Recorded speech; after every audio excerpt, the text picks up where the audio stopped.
ओम शांति। आज बाबा की थर्सडे की मुरली की सबसे पहली बात बाबा ने कही है, हर एक को अपनी अपनी कमाई करनी है, जितना हो सके अपनी कमाई करनी है, यही काम में आनी है। अब ये बाबा कोई वो पैसे की कमाई वाली की बात नहीं कर रहे हैं। बाबा बात कर रहे हैं आत्मिक कमाई, चाहे वो पुण्य कर्मों के रूप में हो, चाहे वो भगवान को याद करने के रूप में हो, ईश्वरीय सेवा के रूप में हो। क्यों बाबा कह रहे हैं अपनी कमाई? आप देखिए, दुनिया में भी ना हर एक इंसान चाहता है कि मेरे पास अपना पैसा हो, खुद का पैसा हो या खुद का इनकम सोर्स हो। क्योंकि हम जानते हैं पैसे के मामले में किसी का भरोसा नहीं, कल को बच्चे हमारे लिए कुछ करेंगे या नहीं करेंगे। इसलिए आजकल माँ बाप भी थोड़े से अवेयर हो गए हैं कि अब हमारी कोई लास्ट में अर्निंग सोर्स हो तो एक चाहे प्रॉपर्टी लेके रख लो, रेंट आता रहे, चाहे कुछ शॉप खोल दो, कुछ भी उनको एक है। बच्चे हैं तो उनको अपना छोटेपन से ही है, मेरा अपना पैसा होना चाहिए। वो कॉलेज के टाइम से ही कमाने में लगे होते हैं। क्यों? क्योंकि माँ बाप से लिमिटेड मिलेगा और अपना जो मिलेगा तो वो अपनी मर्जी से खर्च हो सकता है, उसका हिसाब नहीं दे सकते। घर में जो हाउस वाइफ है उनको अपना चाहिए, जो सामान है वो लेना तो है ही, लेकिन उसके अलावा भी अपना पैसा अपने हाथ में चाहिए। तो हर एक चाहता है कि अपनी अपनी कमाई हो। लेकिन ये शरीर की कमाई जो साथ भी नहीं जानी, कागज़ के नोट हैं, यही एक दूसरे में घूमते रहेंगे और एक दूसरे की ज़रूरतें पूरी होके वो पैसे टिकने भी नहीं किसी के पास। हाँ, ऐसा नहीं है कि हमें कमाना नहीं है या धन इकट्ठा नहीं करना, बाबा उसके लिए मना नहीं करते हैं, लेकिन इतना कॉन्शियस में नहीं रहना है उसकी। और दूसरी बात, जितना वो इम्पोर्टेंट है उतना ही खुद को याद दिलाना है, ये आध्यात्मिक कमाई भी इम्पोर्टेंट है। इसमें ये नहीं होना चाहिए कि हाँ, मेरी मम्मी पूजा पाठ बहुत करती है, मेरी पत्नी करती है, मेरा बेटा बड़ा अच्छा भगत है, मेरी बेटी सारे व्रत रखती है। तो जैसे वो कमाई हर एक की अपनी अपनी है ना, उसमें से आप किसी से मांगेंगे या आपको कोई लाचार देखेगा तो थोड़ा बहुत दे देगा, सारी नहीं दे सकता, ट्रांसफ़र नहीं हो सकती है ना वो। तो ऐसे ही ये भी जो कमाई है ये ट्रांसफरेबल नहीं है।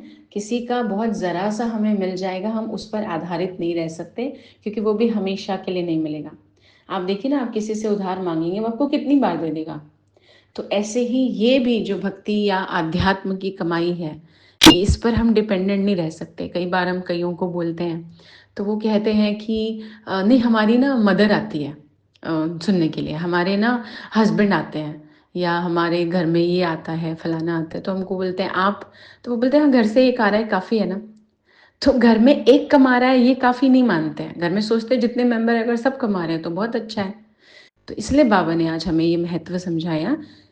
दूसरी बात, बाबा ने कहा है अब प्रयत्न करने का समय चला गया, इसलिए अब प्रतिज्ञा करके जीवन को परिवर्तन करो। और देखिए, बहुत बड़ी बात है, क्योंकि सच में हमारे पास ना सृष्टि के पास भी टाइम नहीं है, प्रकृति के पास टाइम नहीं है, और हमारी लाइफ भी जिस तरह से चल रही है हमारे पास टाइम नहीं है। कलयुग के पास भी टाइम नहीं है। अब सब अंतिम चरण पर है अपने। अब अगर हम डिनाई करना चाहें इस बात को तो ठीक है। जैसे एक कहावत है दुनिया में कि कहीं पर बताते हैं ऐसा कि एक कबूतर जो है वो कहीं नीचे गिर गया और सामने देखा बिल्ली आ रही है, तो उसको था बिल्ली खा जाएगी, इसलिए ना उसने आंखें बंद कर ली, उड़ के नहीं गया, मेहनत नहीं करी, पर आंखें बंद कर ली कि बिल्ली को दिखाई ना दूं। पर ऐसा नहीं होता ना, खुद की आंखें बंद करने से खतरा थोड़ी टल जाएगा। तो अगर हम कहें कि नहीं, अभी तो बहुत कुछ पड़ा है, अभी दुनिया में फलानी जगह लिखा है, हम ज़बरदस्ती के सबूत ढूंढने की कोशिश करें अगर, कि अभी तो हमने फलानी जगह पढ़ा, फलानी जगह सुना, एक्स वाई जेड पर्सन ने कहा कि अभी तो बहुत समय है, दुनिया तो बहुत लंबी चलेगी, तो ठीक है, कबूतर बनकर अगर आंखें बंद करनी है तो अलग बात है। अदरवाइज रियलिटी सबके सामने धीरे धीरे आ ही रही है। तो जब सृष्टि में भी इतना समय नहीं रहा, तो बाबा कहते हैं अब हम ये स्टेटमेंट नहीं कह सकते हम कोशिश करेंगे, क्योंकि ये अच्छी लाइन नहीं है बोलना। बहुत टाइम दे दिया भगवान ने हमें, अभी भी हम ये कहें हम योग लगाने की कोशिश करेंगे, हम रेगुलर होने की कोशिश करेंगे, हम भगवान से जुड़े रहने की कोशिश करेंगे, हम कोशिश करेंगे अपने लिए टाइम निकालें, तो ऐसा नहीं।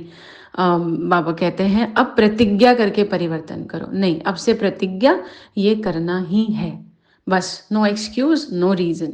तो थोड़ी सी स्ट्रिक्ट लाइन है, लेकिन अच्छा है कभी कभी टीचर को स्ट्रिक्ट होना चाहिए, और नहीं तो फिर बच्चे थोड़ा सा बिगड़ने की कगार पर आ जाते हैं। तो इसलिए बाबा की ये आज की मुरली है। ओम शांति।